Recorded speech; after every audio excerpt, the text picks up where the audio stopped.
It all started back in 1946 with 3 men in Hawaii.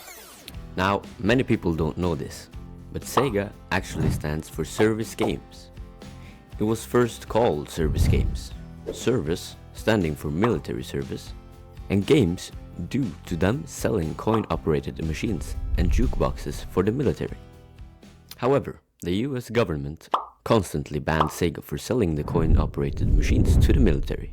Transitioning to Japan, they rebranded it as SEGA in the 1950s, and in the end, they let go of the idea of trying to sell machines to the US military. Instead, they would go for arcade games. SEGA made some arcade games. The most famous of these was the submarine game, Periscope. A little while later, SEGA finally released the new SG-1000 in 1983. Although it was at this time the North American game crash started.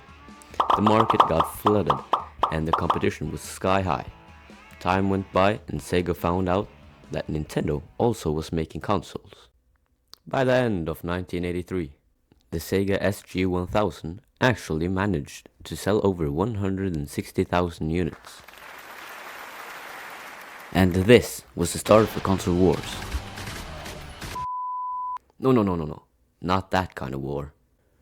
The term console wars refers to the competition between major video game console manufacturers, which in this case was between Nintendo and SEGA. Nintendo had just achieved significant success with its Nintendo Entertainment System, or NES, released in 1985, dominating over SEGA in the home console market.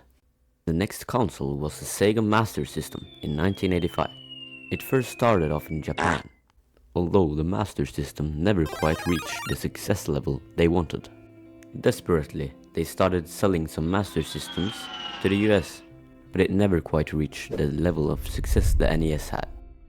But then, SEGA entered the scene with the new SEGA Genesis in 1988, introducing a whole 16-bit console that aimed to challenge Nintendo's dominance. SEGA aggressively marketed the Genesis as a more advanced and cooler console, with the famous what Nintendo don't. The Sega console was famously known for the franchise Sonic the Hedgehog. At this time, Nintendo just released the new SNES, or Super Nintendo Entertainment System. As Nintendo got its Nintendo Mario mascot, Sega also wanted to join in on the fun. This, of course, was Sonic. Although Sega said that it was really hard for them to make a design. They made countless designs, but in the end, they settled for Sonic. After 5 years, Sega finally came with its smaller and lighter version of the console, the SEGA Genesis 2. One of the most significant changes to the SEGA Genesis 2 was the introduction of a combined AV port. This port allowed users to connect both composite video and stereo audio through the same cable, simplifying the connection process compared to the original Genesis, which had 2 separate ports for audio and video.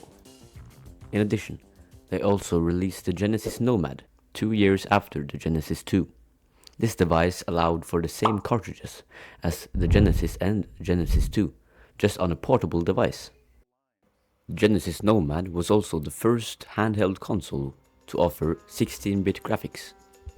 This device sounds great, but it didn't really do great, selling only 1 million units. But hey, let's not forget the first Genesis. It managed to sell over 30 million units.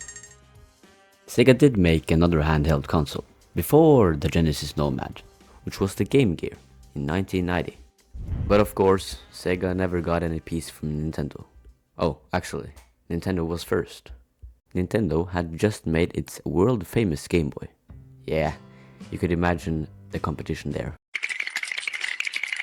Although, the Sega Game Gear did actually have better specs, like higher video RAM, bits, and even got colors way before Nintendo did. But then, why would the Nintendo Game Boy be more successful? Of course, the battery life has a big impact, with the Game Gear only lasting around 4 hours, compared to the Game Boy almost lasting 15 hours. Additionally, the Game Gear also costed $60 more than its competitor. In the end, the Game Gear sold around 10 million units, compared to the Nintendo Game Boy selling almost 120 million units. In 1991, Sega released the new, better Sega Genesis, called the Sega CD. This device could run 5 MHz faster than the Genesis. Additionally, games could be played on CD, which allowed the games to be almost 320 times larger than on the cartridges. The Sega CD did poorly compared to its predecessors, only selling around 2 million units. In 1994, a new console entered the stage. But this console wasn't just any console, it was the Sega Pico. This device was mainly for educational entertainment for children between the age of 2 and 8. The Sega Pico sold around 4 million units. Sega released another version of the Genesis, the Sega 32X. This device finally allowed for 32-bit gaming, which also meant that the device was capable of running ROM cartridges that were different compared to the Genesis. This device was maybe one of the biggest flops in Sega history, selling only 800,000 units. The real successor of the Genesis was the Sega Saturn, coming out in 1994, although there were a lot of things Sega did wrong with the Saturn. For example, setting the price too high.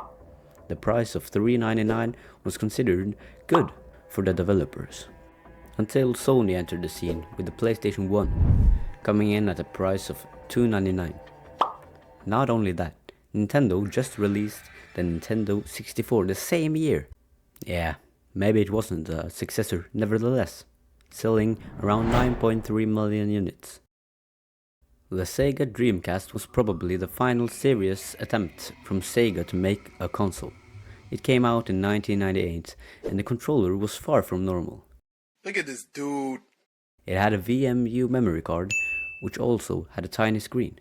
This was smart, because some games could use this screen as a tiny informational screen, projecting for example your inventory or a map. The Dreamcast was actually considered ahead of its time, and seemed like a success.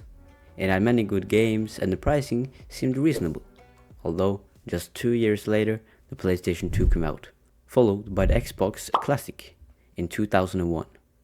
It did not get enough momentum to take off.